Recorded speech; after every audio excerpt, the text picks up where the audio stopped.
নমস্কার বন্ধুরা, মুন কিচেনে আপনাদের স্বাগত। আপনারা তো মাছের অনেক রেসিপি খেয়েছেন, কিন্তু আমি যেই পদ্ধতিতে আজকে রান্না করছি এভাবে একবার বানিয়ে দেখবেন, সবাই আঙুল চেটে খাবে। এত দারুণ হয় এটা খেতে। ইসিপোনার একটা রেসিপি, এই রেসিপিটা দেখতে যতটা সুন্দর তার থেকে অনেক সুন্দর এটা খেতে। চলুন কথা না বাড়িয়ে আজকে রেসিপিটা শুরু করা যাক। আর হ্যাঁ, আমাদের চ্যানেলে নতুন হয়ে থাকলে চ্যানেলটিকে সাবস্ক্রাইব করে আমাদের পাশে থাকবেন। এখানে 3টে বড় সাইজের পোনা মাছ নিয়ে নিয়েছি, এটা পুকুরের একদম দেশি পোনা। আর নিয়ে নিয়েছি 2টো বড় সাইজের পেঁয়াজ বাটা, ছোট চামচের চা চামচের 1 চামচ আদা বাটা, 1 চামচ রসুন বাটা। আর নিয়ে নিয়েছি একটা তেজপাতা আর 2টো শুকনো লঙ্কা। আর এখানে চা চামচের 3 চামচ টক দই নিয়ে নিয়েছি। এই দইয়ের মধ্যে দিয়ে দেব অল্প করে লবণ, হলুদ গুঁড়ো, হাফ চামচের একটু কম জিরে গুঁড়ো, সম পরিমাণ ধনিয়া গুঁড়ো, আর অল্প করে দিয়ে দেবো কাশ্মীরি লঙ্কা। যেহেতু এটা খুব ভালো করে মিশিয়ে নিতে হবে। আর খুব ভালো করে সব কিছুর সঙ্গে মেশানো হয়ে গেছে।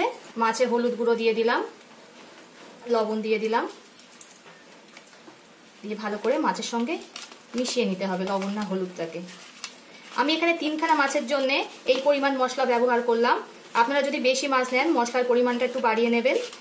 কড়াটা বসিয়ে দিয়েছি, কড়াটা আমার গরম হয়ে গেছে। এতে দিয়ে দেবো সর্ষের তেল। তেলটা আমার গরম হয়ে গেছে, এবার মাছগুলো ভেজে নেব। আমার পিছন সাইডটা ভাজা হয়ে গেছে, এবার উল্টে দেব।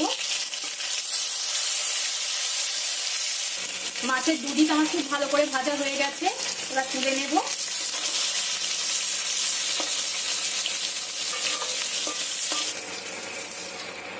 এই তেলের মধ্যে আবার একটু তেল দিয়ে দিলাম।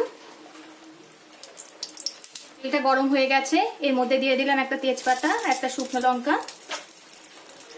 এবার বেটে রাখা পেঁয়াজগুলো এতে দিয়ে দেব। পেঁয়াজ ভালো করে লাল লাল করে ভেজে নেব। পেঁয়াজ যেহেতু বাটা আছে তাই ভাজতে বেশি সময় লাগবে না। আপনারা তো অনেক দই কাতলা খেয়েছেন, ঠিক এইভাবেই একবার দই কোনা ট্রাই করে দেখবেন, দুর্দান্ত স্বাদের হয়। পেঁয়াজটা আমার ভাজা হয়ে গেছে, এতে দিয়ে দেবো রসুন বাটা। যতক্ষণ রসুনের কাঁচা গন্ধটা না যায় ততক্ষণ একটু কষিয়ে নেব। রসুন আর পেঁয়াজ খুব ভালো করে কষানো হয়ে গেছে, এতে দিয়ে দেব আদা বাটা।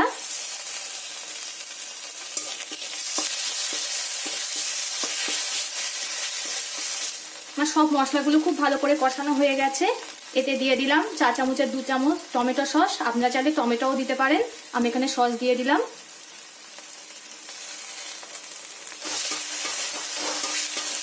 এবার এতে দিয়ে দেব দইয়ের সঙ্গে যে মশলাটা অ্যাড করে রেখেছিলাম সেটা দিয়ে দেব। মশলাটা দিয়ে একটু হালকা কষিয়ে নেব। মশলা থেকে দেখুন কেমন তেল ছাড়ছে, এই সময় জল দিয়ে দেব। আমি ওই মশলার বাটি ধুয়ে জলটা দিয়ে দিলাম। ঝোলটাকে একটু ফুটতে দেব। ঝোলটা দেখুন ফোটা আরম্ভ হয়েছে, এবার ভেজে রাখা মাছগুলো দিয়ে দেব।